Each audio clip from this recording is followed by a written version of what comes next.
available capacity. And so this cloud is this whole notion of, instead of it taking a month for a new server to get delivered, I can get it up in a few hours or a day because I have the resources and I can put them wherever I need to. And all the user knows that they have to do is generally point their laptop into this cloud somewhere and services are going to come out. That's all private cloud really is. And if you're getting confused about it, just remember that. It's vSphere with HA and DRS turned on. That's about all it is, plus a little bit more. Now, the public cloud is obviously out here on the internet.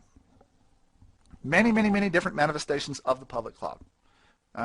So there's software as a service.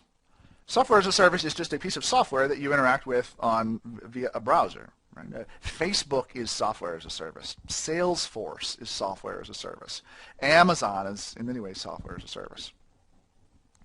There's also infrastructure as a service, right? And infrastructure as a service is, okay, I got some VMs that I'm running out of resources here, and I got to move some VMs off somewhere. Why don't I just burst into the public cloud? I'll just toss them up there, and somebody's got capacity that I just don't have.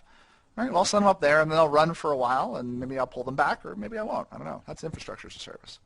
There is a third type of cloud service, and that's platform as a service. Platform, if you are not a developer, is probably one of the least understood of the as-a-service services.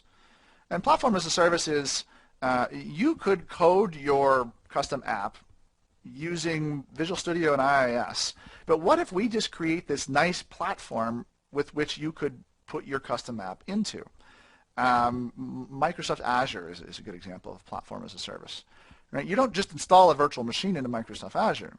You actually code an application that Azure then, you code it for Azure, and then Azure then adds in nice, very easy, I can expand this thing, I can burst it, I can do different things, I can move it to different data centers because all the facilities are available in a coding sense there.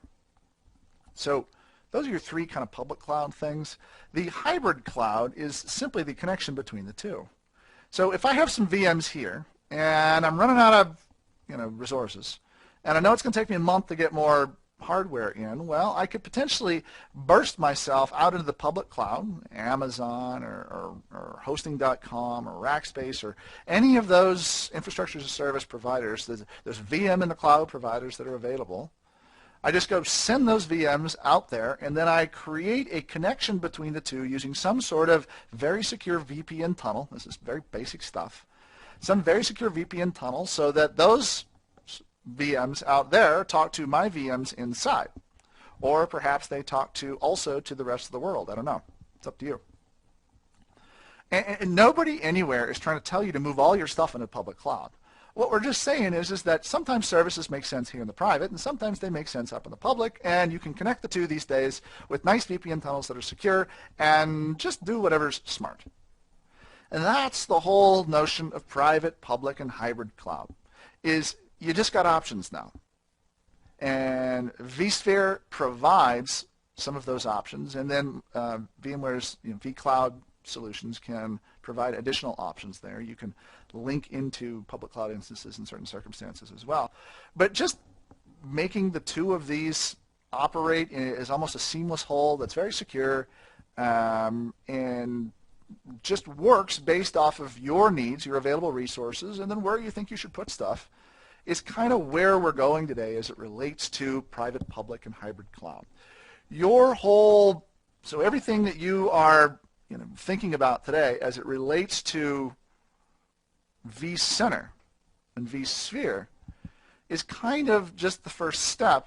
You got to learn how to virtualize, and then you got to come to embrace how do I do it here or do I do it there, or do I put some here and some there? Where does it make sense? So hopefully this nugget has given you a little bit of information about the vSphere architecture, both where we're at and where we're going. Also the solutions that are available from VMware in the space. And most importantly, where do all these products sort of fit? In that next nugget, we're going to start through the click-by-click. We're going to start with installing our vCenter server and getting into ESX and all the fun things that involve clicking in the interface. Until such time, however, I hope this has been informative for you, and I'd like to thank you for viewing.